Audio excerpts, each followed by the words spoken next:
Mercredi 7 décembre, 8h. Pas d'expédition chouette ce matin, car c'est hier soir, vers 17h30, que madame a décidé de se montrer. Enfin, de loin, dans la pénombre, avec pour seule lumière un lampadaire et la pleine lune.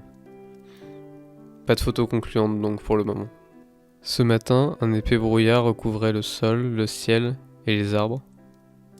Impossible donc de pouvoir prendre les oiseaux avant 13h30 cet après-midi. C'est à cette heure, finalement, que le soleil perça enfin les nuages et que le brouillard se dissipa en une fine pluie de diamants perlant sur les branches. Les rayons du soleil envahirent tout le ciel, qui retrouva un peu de sa couleur bleue, et poursuivant leur chemin, ils passèrent à travers les plumages des quelques oiseaux venus manger une dernière fois avant le soir. C'était une journée calme, nappée par le soleil, que peu d'oiseaux venus en dehors de leur période d'activité. Et pourtant, alors que je m'apprêtais à rentrer, un volatile inhabituel fit son apparition.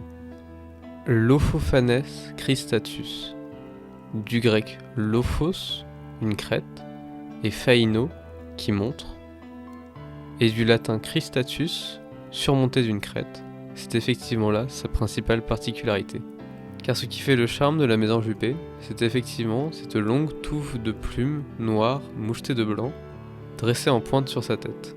D'un naturel farouche, la mésange huppée reste d'habitude, dans son territoire, les bois. Mais il arrive quelquefois, comme aujourd'hui, de l'apercevoir aux mangeoires. Elle sait alors bien se faire une place au milieu des autres mésanges.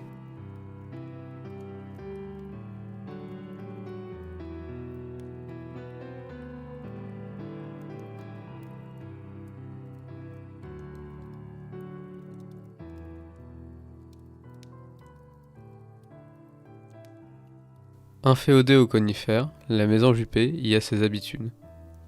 Elle y chasse, s'y nourrit, y niche et parade sur ses branches pour se reproduire.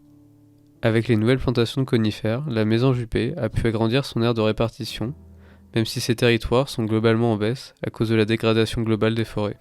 Toutefois, les populations ne sont pas source d'une grande inquiétude et la mésange huppée nous laisse observer, aussi souvent que possible, son incroyable coiffure. La citelle a également fait son retour, pendant quelques secondes seulement. Les oiseaux se sont succédés aux mangeoires.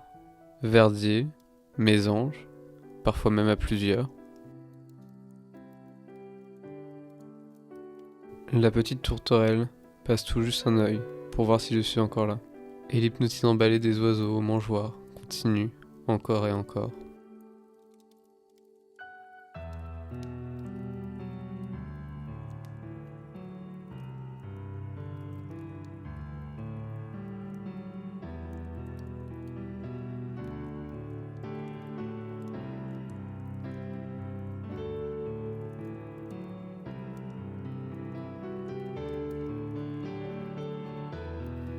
Et au milieu, des milliers de gouttes d'eau scintillantes, les oiseaux se montrent, de plus en plus près.